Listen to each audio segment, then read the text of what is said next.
Nhà nghèo đến nỗi cả năm chẳng được bữa thịt. Mà bà lão này lại lén lấy tiền nhà, mua thịt giúp nhà mẹ đẻ.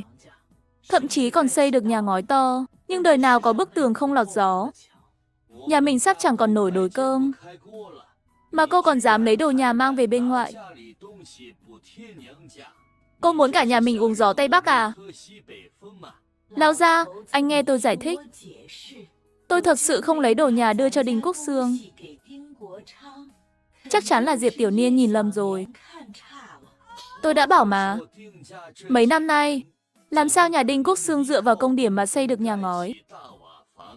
Hóa ra đều nhờ cô, đồ phá gia chi tử. Lén lút mang đồ về nhà mẹ đẻ. Bình thường tôi còn chẳng dám ăn miếng thịt. Cô thì hay rồi, thẳng tay mang 2 cân thịt cho nhà Đinh. Cô coi tôi ra gì chứ? Tôi thấy từ nay cô đừng quản việc nhà nữa. Cứ để cô quản tiếp. Chẳng mấy chốc nhà mình trắng tay cho nhà Đinh mất. Trước mặt cả đội sản xuất, Diệp Hậu Đức tát Đinh Xuân Hoa 2 cái. Cũng ngại không đánh tiếp.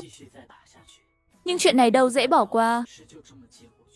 Về đến nhà, Diệp Hậu Đức đếm chút tiền ít ỏi trong nhà. Phát hiện mất 30 đồng. Liền cầm gậy gỗ đánh Đinh Xuân Hoa. Đinh Xuân Hoa đau đớn kêu la trong phòng. Con trai, con dâu đứng ngoài cửa nghe. Nhưng chẳng ai vào can. Trong mắt họ, Đinh Xuân Hoa lấy đồ nhà giúp nhà mẹ đẻ. Bị đánh cũng đáng. Tối nay tôi muốn ăn sủi cảo nhân cải thịt.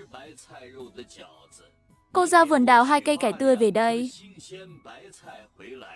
Cải cho đêm giao thừa đã đào sẵn từ 2 ngày trước. Diệp Hậu Đức đột nhiên bắt Đinh Xuân Hoa đi đào. Rõ ràng là cố ý hành cô. Nhưng cô giận mà chẳng dám nói. Chỉ biết cầu nhàu bước ra ngoài. Gần đến vườn, bất ngờ trượt chân. Kèm theo tiếng thét, ngã mạnh xuống đất. Mãi không đứng dậy nổi. Dì Lưu, chuyện gì mà vui thế? Ôi, sắp ăn tiệc tất niên rồi. Mà chị còn đến đây à? Tôi đặc biệt đến cảm ơn em. Con trai tôi có được hôm nay. Nhờ em giới thiệu nó đến 58 Đồng Thành. Tìm được việc làm tốt. Khoan đã, Tư Thần. Em giới thiệu việc cho con trai dì Lưu từ bao giờ vậy? Mấy đứa cháu tôi còn chưa có việc làm đây. Chuyện này đơn giản thôi. Mẹ muốn tìm việc tốt. Cứ nhắm đến 58 Đồng Thành mà chọn. Hàng triệu công ty lai sờ xin tuyển người trên đó. Con có thể phỏng vấn qua ai? Không cần viết hồ sơ, thẳng tiến việc lương cao. Chẳng phải chạy đông chạy tây, hiệu quả cao, nhận việc nhanh. Tôi cũng biết chút về cái này. Hình như nền tảng còn kiểm tra kỹ các vị trí. Đúng vậy, nền tảng kiểm tra kỹ công ty, chỉ chọn các vị trí công nhân phổ thông đã xác minh. Vị trí kỹ thuật thì nhiều vô kể, tìm việc yên tâm. Công việc ổn định rồi. Con có thể lên 58 Đồng Thành tìm nhà, thuê giúp việc. Tiện lợi biết bao, việc gì cũng xong. 58 Đồng Thành thật tuyệt. Mùng 6 đầu năm, tôi sẽ qua nói chuyện với nhà Vạn Cầm. Còn chuyện gì đáng chú ý nữa không? Chị nói xem, có phải của báo không? Bà Đinh đi đào cải, lại bị trượt ngã. Vườn nhà khác đâu có băng. Chỉ riêng vườn nhà lão Diệp có băng thôi. Thật kỳ lạ. Ngày trước vườn cải là tôi chăm sóc, nên lúc nào cũng sạch sẽ. Giờ nhà lão Diệp toàn đám lười biếng. Chắc chẳng ai thèm chăm vườn. Hồi trước tuyết rơi dày, sau đó tuyết tan kha khá. Tôi sợ nước tuyết ngấm vào hầm rau, làm hỏng cải, nên đặc biệt đi dọn tuyết. Chắc nhà lão Diệp chẳng ai quan tâm, nên trước hầm rau mới đóng một lớp băng dày. Chị không thấy đâu. Bà Đinh được người ta khiêng về. Nghe nói gãy xương hông. Mấy tháng trời chẳng thể xuống giường. Càng chẳng làm nổi việc gì. Hết Tết là vào mùa xuân.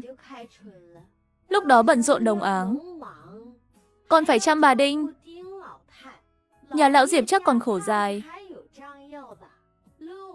Càng chẳng làm nổi việc gì. Hết Tết là vào mùa xuân. Lúc đó bận rộn đồng áng, còn phải chăm bà Đinh. Nhà lão Diệp chắc còn khổ dài. Tuổi đó mà ngã thế, đủ khiến bà ấy điêu đứng. Tư Thần nghe vậy mặt chẳng đổi sắc. Nhưng trong lòng sớm đã cười thầm. Đây là món quà anh dành cho Đinh Xuân Hoa, về việc đoán lòng người. Anh rất có kinh nghiệm. Từ khi thiết kế cho Đinh Xuân Hoa bị đánh, anh đã cố ý tưới nước mấy ngày ở vườn rau. Nếu không, vườn rau tốt thế, sao lại đóng một lớp băng dày được? Anh vẫn luôn nhớ, năm xưa Mộc Lan Trì đã ra đi như thế. Mối thù này, dù bao năm anh vẫn ghi lòng. Người làm, trời nhìn. Làm điều thất đức, sớm muộn cũng gặp quả báo. Ai bảo không phải đâu. Tiểu Ngọc, em cuối cùng cũng vượt qua được. Con trai, con dâu đều hiếu thuận. Những ngày tốt đẹp của em còn ở phía trước. Thôi, mọi người bận đi, nhà tôi còn người. Đang đợi tôi mang rượu về. Để tôi tiễn chị. Hai người ra ngoài một lát. Tư Thần thấy mẹ vẫn chưa về, liền ra cửa ngó. Mở cửa, thấy một người phụ nữ trung niên đang đứng nói chuyện với Triệu Tiểu Ngọc. Chẳng biết nói gì. Triệu Tiểu Ngọc lặng lẽ lau nước mắt. Đây là Triệu Tiểu Ngọc thấy Tư Thần đến, vội lau khóe mắt. Sợ anh nhận ra điều gì. Đây là dì Triệu của con. Dì Triệu, chúc dì năm mới vui vẻ. Đây là Tư Thần à? Mấy năm không gặp, con lớn thế này rồi. Dì vào nhà ngồi chút đi. Cảm ơn Tư Thần. Nhưng dì còn việc ở nhà, phải về đây. Hôm khác dì sẽ qua nhà con. Tiểu Ngọc, giờ em đã chia nhà. Trong nhà em cũng làm chủ được rồi. Về thăm bố mẹ em đi. Để tôi nghĩ thêm. Mạn Cầm, chị về đi nhé. Tên Nhất mà còn phiền chị mang tin tới. Chị em mình khách sáo gì chứ? Vậy tôi về đây. Triệu Mạn Cầm nói thêm vài câu với Tư Thần, rồi mới rời đi. Nhìn bóng lưng chị khuất xa, Tư Thần tự hỏi trong đầu. Bố mẹ của mẹ, chẳng phải là ông bà ngoại tôi sao? Kiếp trước tôi từng hỏi mẹ, bên quê ngoại còn ai không? Lúc đó mẹ bảo họ hàng bên đó chẳng còn ai. Chỉ có một người anh, nghe nói dẫn cả nhà đi nơi khác, từ đó mất liên lạc. Nhiều năm chẳng có tin tức. Cho đến khi mẹ qua đời, cũng chẳng nghe mẹ nhắc đến nhà họ Triệu. Mẹ, vừa rồi dì Triệu bảo, mẹ về thăm ông bà ngoại đi. Hồi đó mẹ trốn nạn đến đội sản xuất Tiểu Hà. Sau này cưới bố con. Lúc đi chợ, mẹ gặp người cùng làng. Cũng nhờ người nhắn tin về cho ông bà ngoại. Nhưng lúc đó nhà mình nghèo lắm. Ông bà ngoại không dám tìm mẹ. Sợ đến đây, nhà nội không chào đón, sẽ khiến mẹ khổ thêm. Thoáng cái hơn 20 năm trôi qua, Triệu Tiểu Ngọc không nhớ nhà là giả. Mấy năm trước, bố mẹ còn khỏe. Mẹ có thể nhân lúc đi chợ gặp bố mẹ ở phiên chợ. Nhưng vài năm nay họ đã lớn tuổi. Đường lên chợ xa xôi, chẳng thể đi nổi. Thế là không gặp nữa. Lần này chị Mạn Cầm đến báo tin. Vì bố mẹ bệnh rồi. Nhà nghèo quá, chẳng có tiền mua thuốc.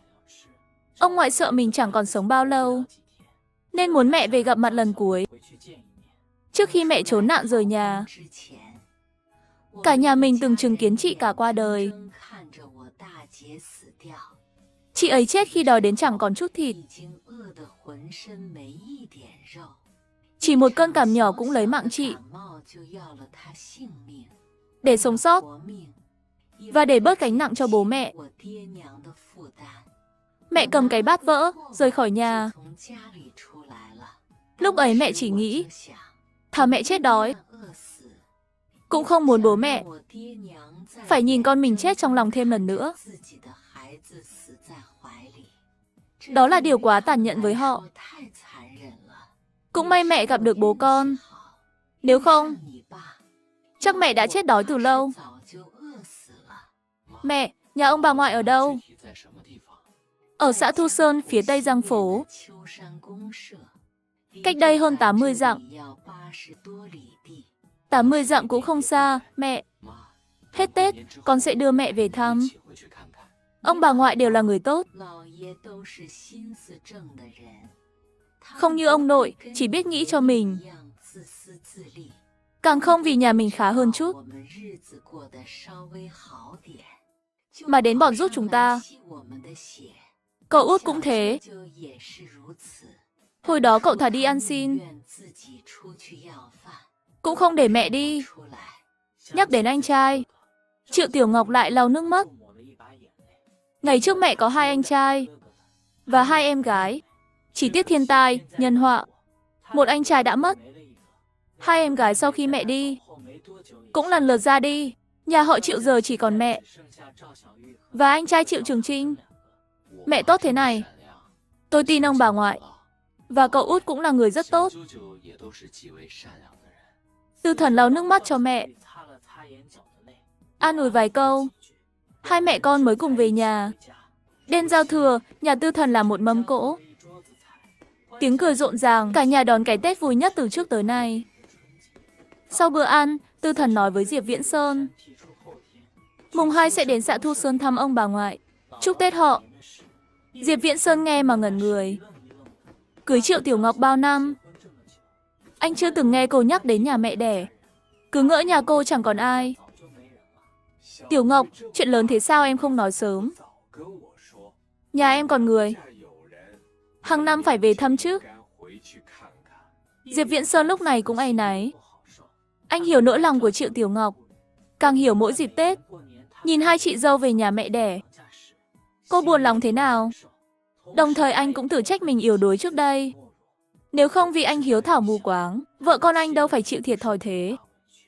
Ôi, Viễn Sơn, anh thật lòng muốn em về nhà mẹ đẻ sao? Dĩ nhiên, em lấy anh hơn 20 năm. Chưa một lần về nhà mẹ đẻ. Là lỗi của anh. Mai cả nhà mình dậy sớm, anh đi mượn xe đạp.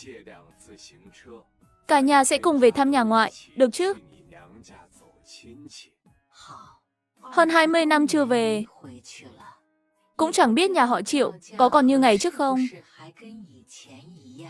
Triệu Tiểu Ngọc bỗng thấy lo lắng.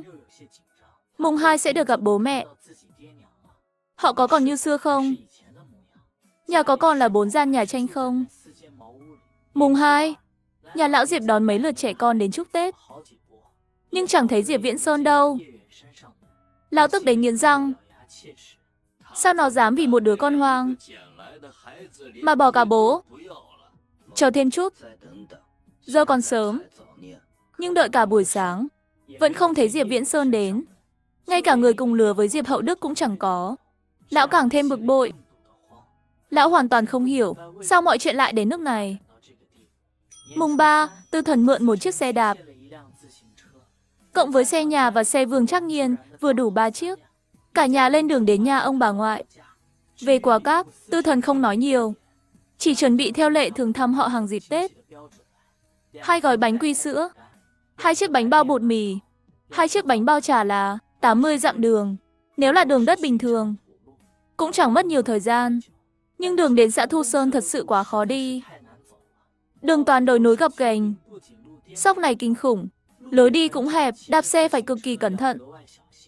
10 dặm cuối cùng, họ gần như chỉ dắt xe đi bộ, chẳng thể đạp nổi. Xuống dốc là đến sông Triệu Gia. Triệu Tiểu Ngọc đứng trên sườn đồi, nhìn về ngôi làng nhỏ phía xa, chỉ chừng vài chục hộ gia đình. Nếu không thấy khói bốc lên từ vài ống khói, Tư Thần còn chẳng nhận ra trong khe núi có một ngôi làng.